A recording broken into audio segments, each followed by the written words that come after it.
Bonjour à tous. Aujourd'hui, sur la chaîne Socio RH, je vais vous dire tout ce qu'il y a à savoir sur la rupture conventionnelle pour les personnes qui n'ont pas de statut de salarié protégé. Donc, si vous n'avez pas de mandat de représentant du personnel, cette vidéo est faite pour vous.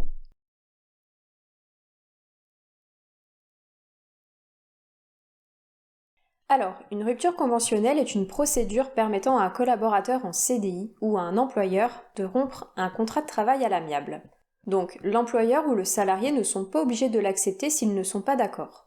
On demande généralement une rupture conventionnelle quand on veut quitter l'entreprise. Cela peut être lorsqu'on n'a pas encore trouvé un nouveau poste pour démissionner ou quand on a un nouveau projet comme une reconversion professionnelle. Ou encore pour faire un break dans sa carrière pour se poser et faire le point sur ses envies professionnelles.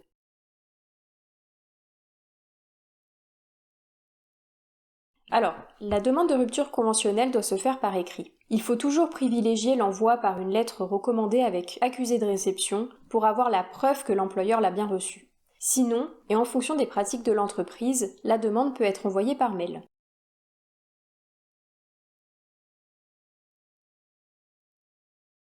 Si l'employeur refuse, ce qui est dans son droit, il doit envoyer un courrier recommandé avec accusé de réception expliquant qu'il n'accepte pas la rupture conventionnelle. Dans ce cas, il faudra bien que l'employeur soit vigilant vis-à-vis de l'état d'esprit du collaborateur qui a vu sa demande refusée. Le management sera donc bien essentiel pour que le collaborateur reste dans une bonne dynamique.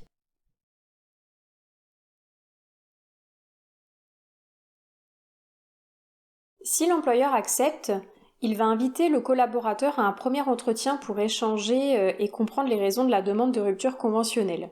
Généralement, au cours de cet entretien, l'employeur présente aussi les différentes étapes et les dates clés de la procédure, le montant de l'indemnité de rupture de contrat de travail, les dates de fin du contrat, ainsi que les droits du collaborateur à l'issue de la rupture conventionnelle. Lors de ce premier rendez-vous, le salarié et l'employeur pourront être accompagnés par une personne de leur choix, soit faisant partie de l'entreprise, soit par un conseiller du salarié. Si le salarié et l'employeur décident de poursuivre la procédure, un second entretien est organisé. Ce rendez-vous peut servir à avoir des précisions, notamment par rapport à ce qui s'est passé lors du premier rendez-vous. Si ce n'est pas le cas, cela pourra permettre de signer les différents documents qui déclencheront la procédure de rupture conventionnelle. Il s'agit du document CERFA, où vous trouverez l'ensemble des détails en description de la vidéo.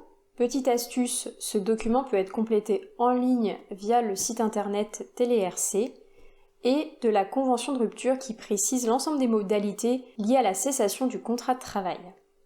À l'issue de la signature de ces documents, il y aura un délai de rétractation de 15 jours, qui démarre dès le lendemain de la signature des documents. Ce délai concerne aussi bien l'employeur que le salarié. En cas de rétractation, il est vraiment préférable de pouvoir le signaler par écrit.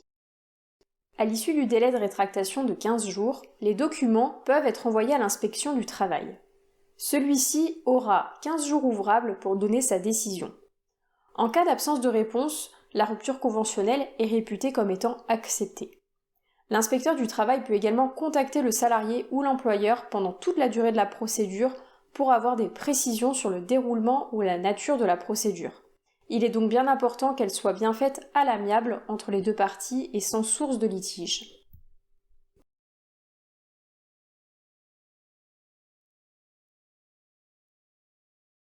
À la fin de la procédure, le salarié percevra son solde de tout compte et il aura le droit à son assurance chômage, à son indemnité de licenciement qui sera non soumis à l'impôt et à la portabilité de sa mutuelle et sa prévoyance, à condition que l'entreprise dispose de ce type d'avantages.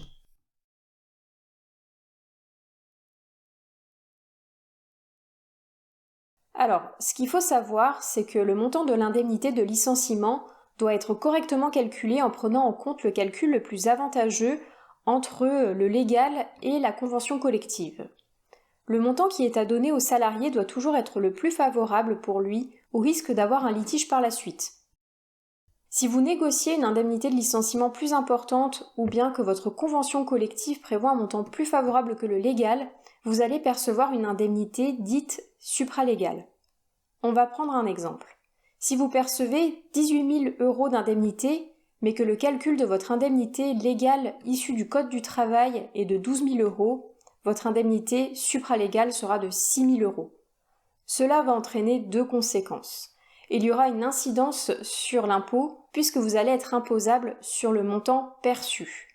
Il y aura également un report sur le versement des indemnités chômage qui dépendra du montant que vous aurez reçu. Si vous êtes dans cette situation, je vous invite à vous rapprocher de votre service des impôts et ou de votre agence Pôle emploi. Merci d'avoir regardé la vidéo. Si vous avez aimé cette vidéo, vous pouvez vous abonner, la liker ou la commenter. Je vous dis à bientôt sur la chaîne Socio RH.